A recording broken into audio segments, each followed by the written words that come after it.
¿Cómo están, queridos amigos? Soy Reinaldo Serra y les doy la bienvenida a este programa especial que hemos preparado para usted por Semana Santa, el sacrificio de Cristo y su obra redentora. Un programa en el que esperamos reflexionar, dialogar sobre la enseñanza de las Sagradas Escrituras y que estamos seguros será de enorme bendición para nosotros, quienes estamos aquí, pero también para todos y cada uno de ustedes. Quiero empezar saludando a mis primeros invitados.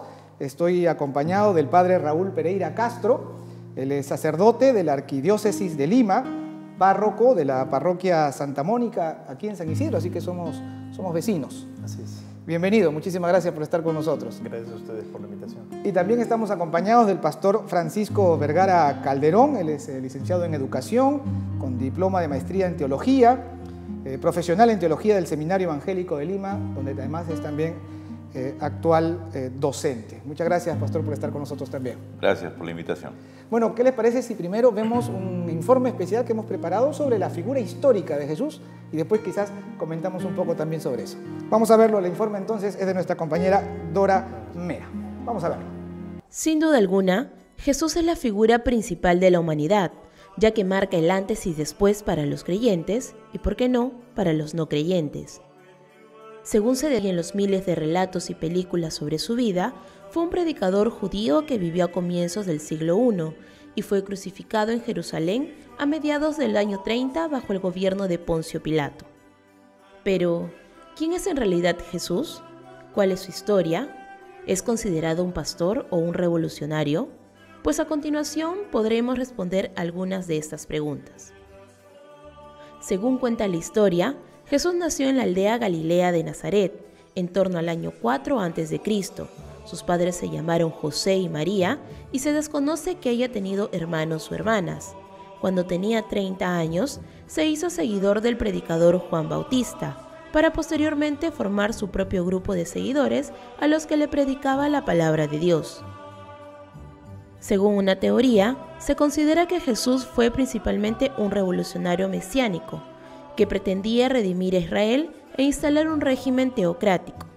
Esta teoría se basa principalmente en un dato de fuentes no cristianas, mientras que otras teorías relacionan a Jesús con la secta de los esenios. Algunos consideran que fue un maestro ético, cuyas enseñanzas tienen grandes afinidades con la filosofía cínica, mientras que otros inclusive lo identificaron como un mago. Para el cristianismo, la figura de Jesús de Nazaret es el centro de todas las religiones denominadas cristianas. Es el protagonista de un acto único e intransferible, por el cual el hombre adquiere la posibilidad de elevarse por encima de su naturaleza caída y alcanzar la salvación. En el judaísmo, se rechaza la creencia de que Jesús es Dios y su identificación con el Mesías o como el profeta. En sus textos, Jesús es caracterizado desde un punto de vista muy negativo y lo atacan con vehemencia. Aparece como un embaucador que empuja a los judíos a apostar de su religión y se mofan de él.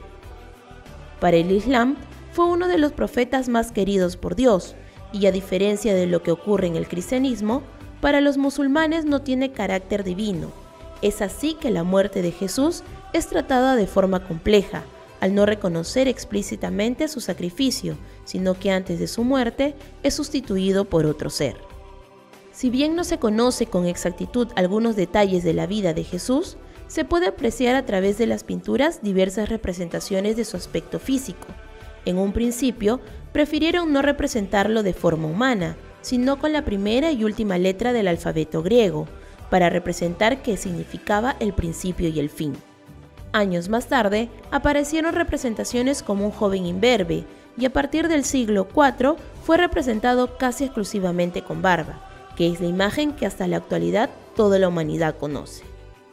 Sin duda, hay muchas teorías, escrituras y representaciones que hablan de Jesús, y no podemos saber cuál es en exactitud la más cercana, pero en definitiva, todos coinciden en que fue un personaje importante en la historia de la humanidad, sea cual sea la religión, sea amado o no.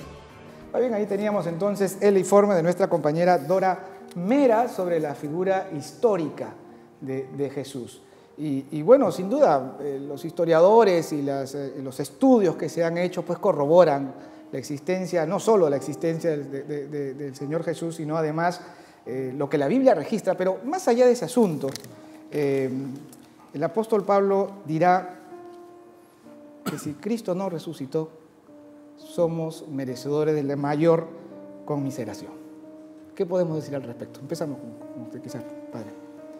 Bueno, efectivamente, la figura histórica de Jesús es relevante, no solamente por ser tan solo una persona en la historia, sino que es por ser quien es Él. Es el Hijo de Dios que, sin dejar de ser Dios, asumió la realidad humana y de este modo lo hizo para poder salvarnos y a la vez también restaurar la naturaleza humana con su gracia, ¿no? Pues definitivamente esa restauración de la realidad humana pues no solamente se da con el misterio de la cruz, que es prácticamente el momento culminante en el que Cristo entrega su vida, se ofrece al Padre en el Espíritu para derramar su sangre y de este modo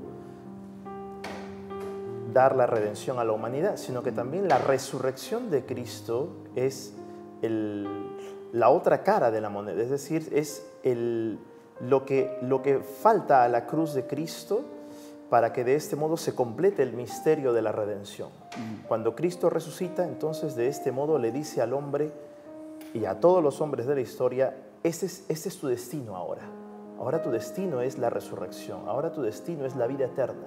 Es la resurrección en cuerpo y alma cuando llegue el día del juicio final y de este modo tu camino hacia la vida eterna y hacia la felicidad que todo ser humano lleva en el corazón con un deseo grande de querer alcanzarla y poseerla. Ese es digamos así, el misterio de la resurrección de Cristo. Es el momento en el que Cristo le dice al ser humano, ahora este es tu destino, ahora este es el camino que tú tienes que seguir. Claro, de este modo, para llegar a la resurrección, para la vida eterna, porque Jesús también habla de una resurrección de juicio, de muerte eterna, ¿no? Pues el Evangelio es el camino.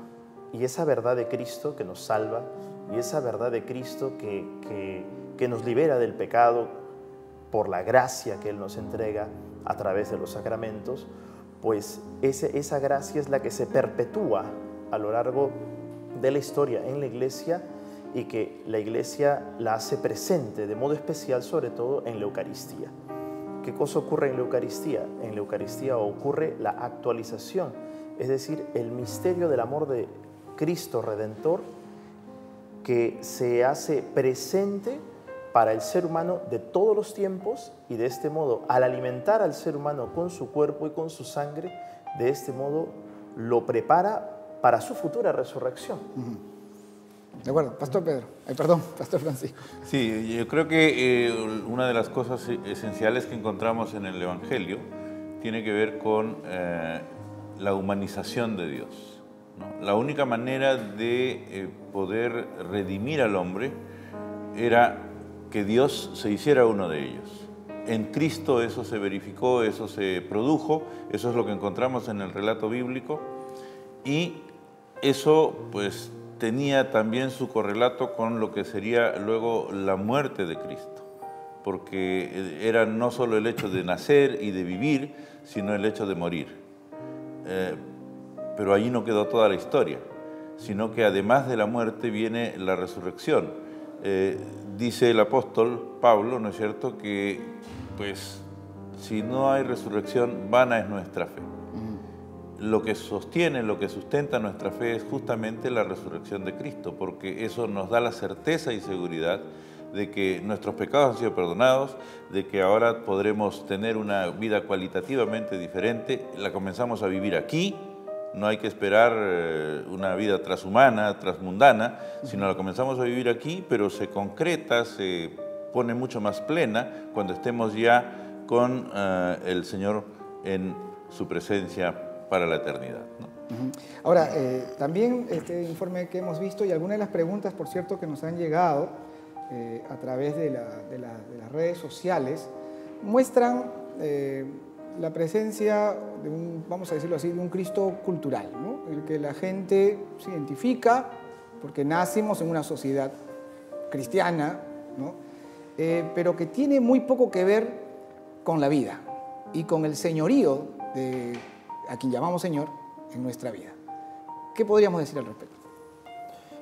Bueno, el Papa Benedicto XVI, en su libro Jesús de Nazaret, en la introducción de este libro, dice que los intentos del mundo de hoy son de desmantelar la figura de Cristo, ¿no? Es decir, es quedarnos con un Cristo a nuestra medida, a nuestro modo, ¿no? Ir arrancando las páginas del Evangelio que no nos gustan y quedarnos con un diseño de Cristo, pues, más o menos cómodo, adaptable a nuestra manera. Un Cristo creado por el hombre. Así es, ¿no? Un Cristo, digamos así, pues, adaptado a nuestros intereses, estándares, ¿no?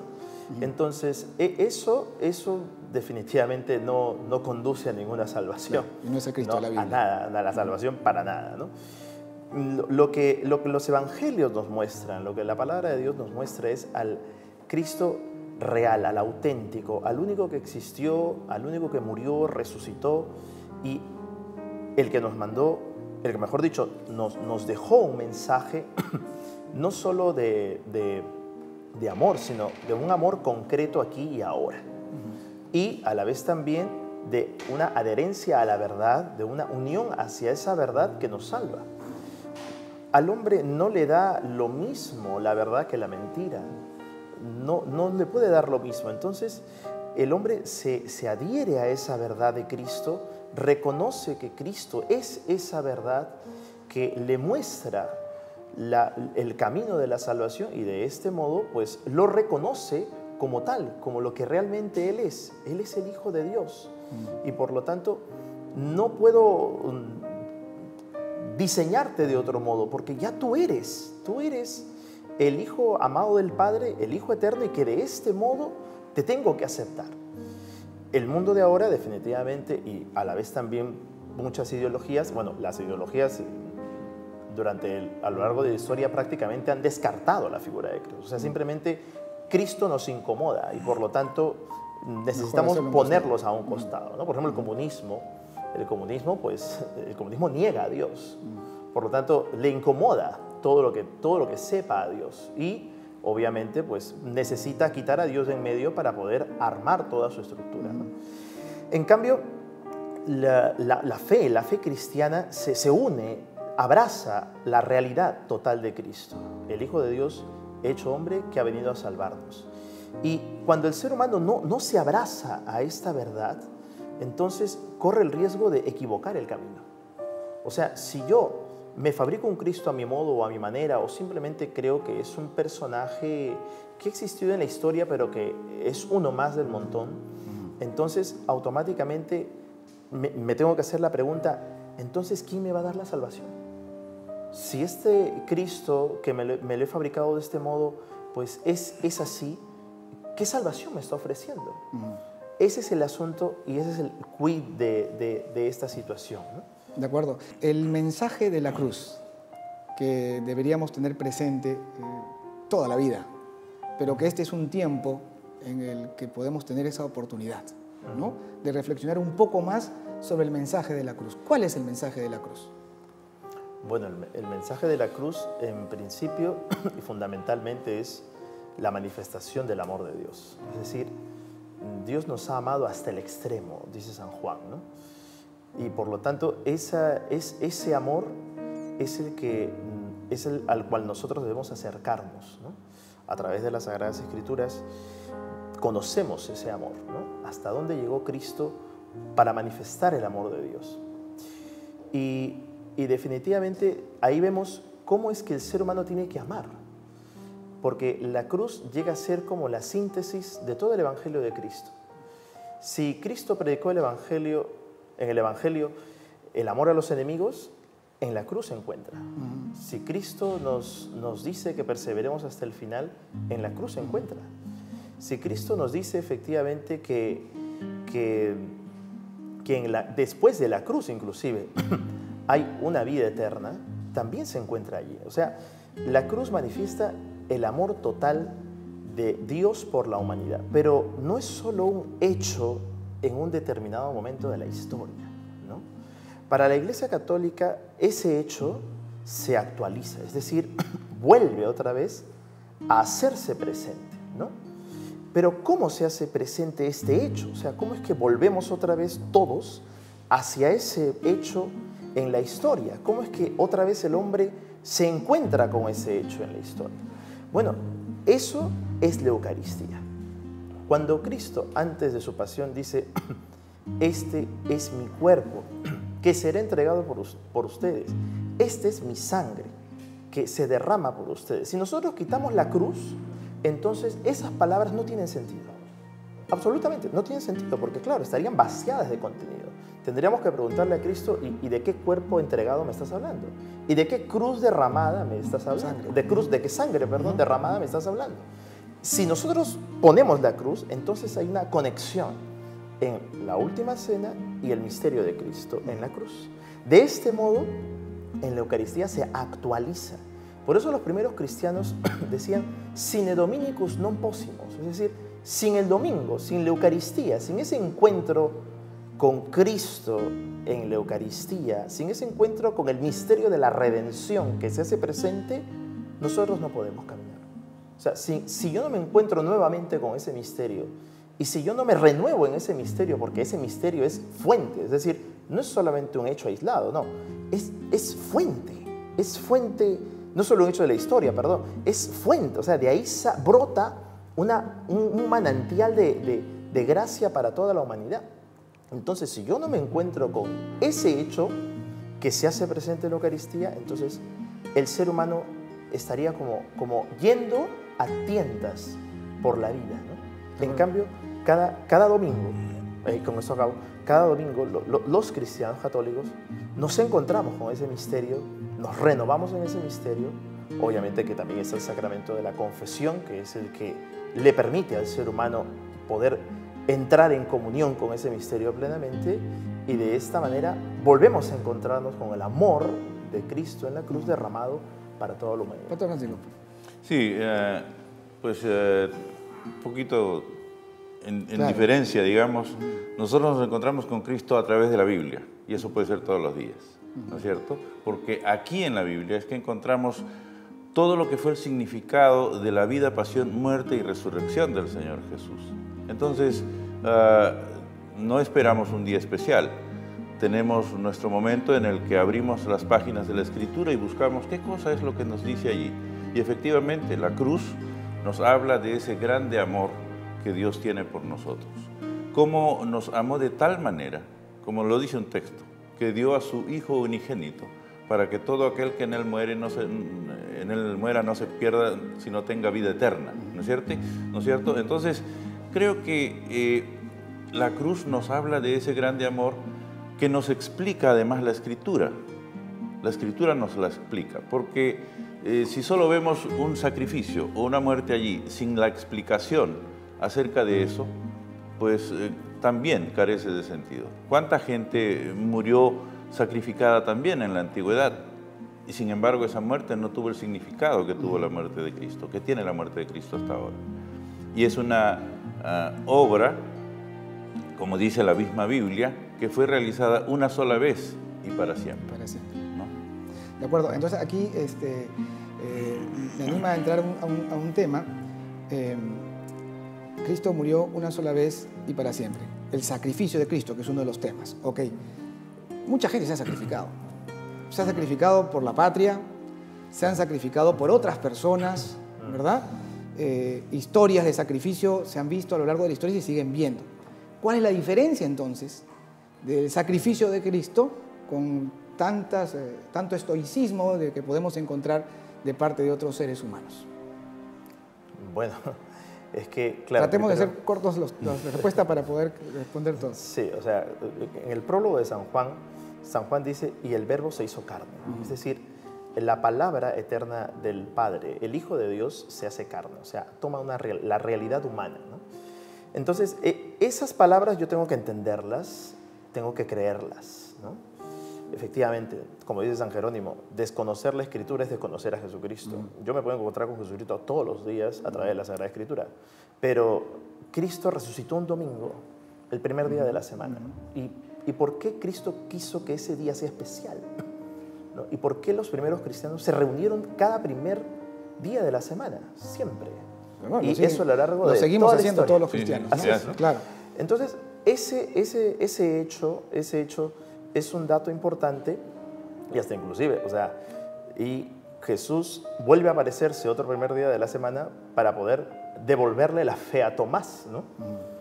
Entonces, el asunto es que efectivamente nosotros entendemos que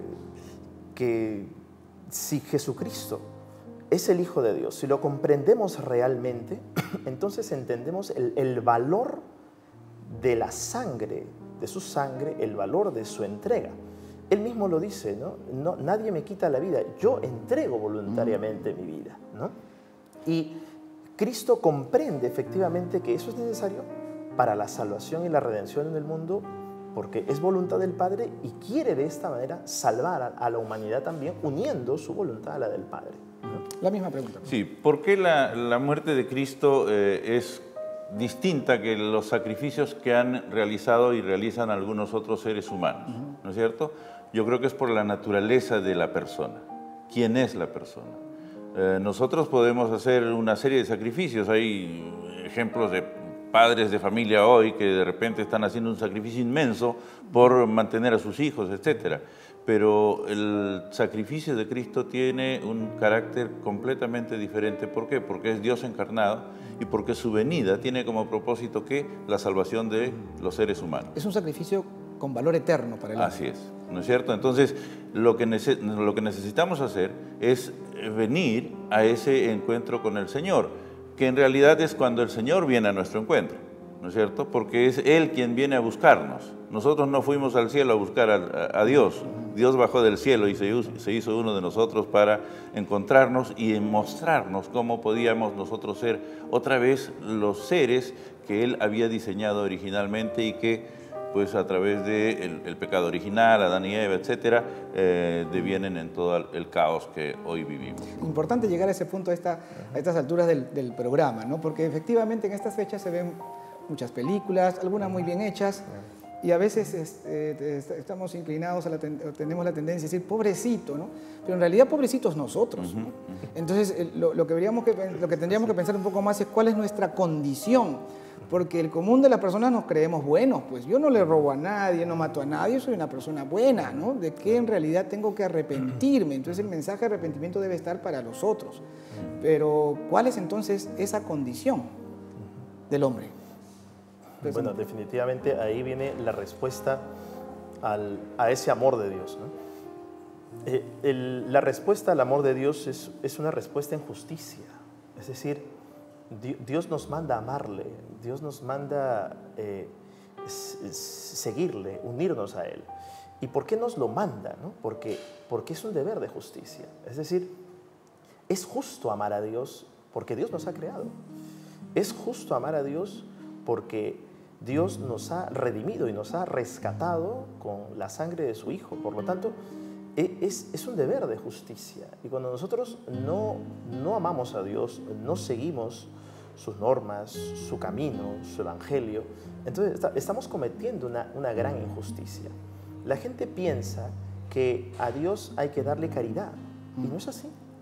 A Dios o no le podemos cumpliendo dar... con cierta religiosidad, Claro. ya estamos a cuentas con Él y ahora Así nos debe es. algún favor. Así es, no es caridad, porque caridad es darle algo a alguien que lo necesita, ¿no? Eso es la caridad, ¿no? En cambio, darle la justicia es darle a alguien lo que se merece. Y por lo tanto, Dios sí se merece nuestro amor, se merece que nosotros nos entreguemos a Él, se lo merece. Se hizo seguidor del predicador Juan Bautista, Eso dice San para Juan, posteriormente en su primera formar carta, su ¿sí? propio grupo Porque de Él nos amó seguidores primero. a los que le Y por lo predicaba tanto, la porque Él nos palabra de amó Dios. primero, nuestra respuesta tiene que ser Según de una esa teoría, manera. se considera Pero claro, que la respuesta del amor es una respuesta consciente, no solamente es una respuesta sentimental. Involucra el sentimiento, sí, pero... Hay emociones, así pero es. ahí no está. Entonces la gente, y claro, en Semana Santa puede que vea una película u otra y de pronto crea que la efervescencia de la emoción sea suficiente para decir que amo a Dios. Y eso no es así.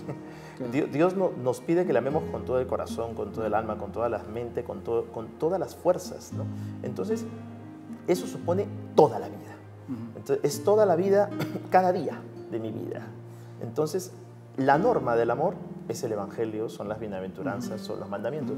Esa es la norma en la que Dios quiere ser amado. No es una norma, no es que tú te fabriques tu norma para amar a Dios como tú crees. No. Es lo que Dios nos ha dejado para amarle bien en justicia y de este modo para amarnos también entre nosotros, viviendo la caridad. Ahí sí, amaos los unos a los otros, como yo les he amado, ¿no? A ese punto me gustaría regresar, pero antes hablaba pues del amor, de la adoración, porque la adoración en espíritu y en verdad, y eso implica, ¿no?, la integridad de la persona, y en verdad no de que sea auténtico ni de veras, sino fundamentado en la realidad de Dios, y por eso qué importante conocer al Dios de la Biblia, ¿no? Seguimos en la idea de la... Sí, cuando Pablo está predicando en Atenas, ve una multitud de deidades, divinidades, y dice al pueblo allí, le dice: oye, yo aprecio que ustedes son muy religiosos, ¿no? Pero veo ahí un monumento al Dios no conocido. A ese yo les vengo a predicar. La pregunta es, si yo no conozco a Dios, ¿cómo sé de qué manera lo tengo que adorar? Entonces tengo que conocer a ese Dios, y el amor de Dios no es simplemente sentimiento. Yo digo eso varias veces. El amor de Dios y el amor que Dios nos muestra es compromiso, ¿no? Entonces, ¿por qué entre los seres humanos el uno le dice al otro: sí, yo te amo, pero después te rompen sus promesas y sus compromisos? No, el amor es compromiso. ¿Qué mayor compromiso y demostración de amor que la del Señor Jesús en esta tierra, muriendo en la cruz por nuestros pecados? Algo que nosotros debimos recibir, el castigo era nuestro, absolutamente merecido, y la gracia tiene que ver con eso. Se nos da aquello que no merecemos. Lo que yo merezco como pecador es el castigo de Dios, pero en su Hijo me dio su perdón, me concedió su gracia, me libró de la culpa y me dio entrada en la vida eterna. Esa demostración de amor está allí, en la cruz y en la tumba vacía. Y es el Evangelio de Cristo, ¿no? Ahora, el Evangelio tampoco tiene sentido sin el primer mandamiento. No tendrás dioses ajenos delante de mí, que San Agustín interpreta muy bien como amarás a Dios sobre todas las cosas, ¿no? No tendría sentido, porque si Dios no es mi Dios y mi único Dios, entonces no tiene ningún sentido lo que Jesús hizo por mí para devolverme la comunión con Él, ¿no? Este puede ser un tiempo de retorno del hombre, que puede confesar una fe, cualquiera que ésta sea, y asistir a una iglesia, también cualquiera que ésta sea, pero que si no tiene una relación personal con Dios, está perdido. ¿Cuánto tiempo tenemos? ¿2 minutos? Les doy 1 minuto a cada uno, por favor, antes para terminar el bloque. Bueno, simplemente para decirles que la Semana Santa es ese volver a Dios, ¿no? Es ese volver al misterio del amor de Cristo, un misterio de amor que nos espera, que siempre nos perdona, que siempre nos abraza y que siempre está ahí hasta el último instante de la vida del hombre, siempre. El amor de Dios ha salido a buscarnos, como le dijo San Ambrosio a San Agustín: no es que tú busques la verdad, es que tienes que dejarte encontrar por la verdad. De esa manera la vida tiene sentido.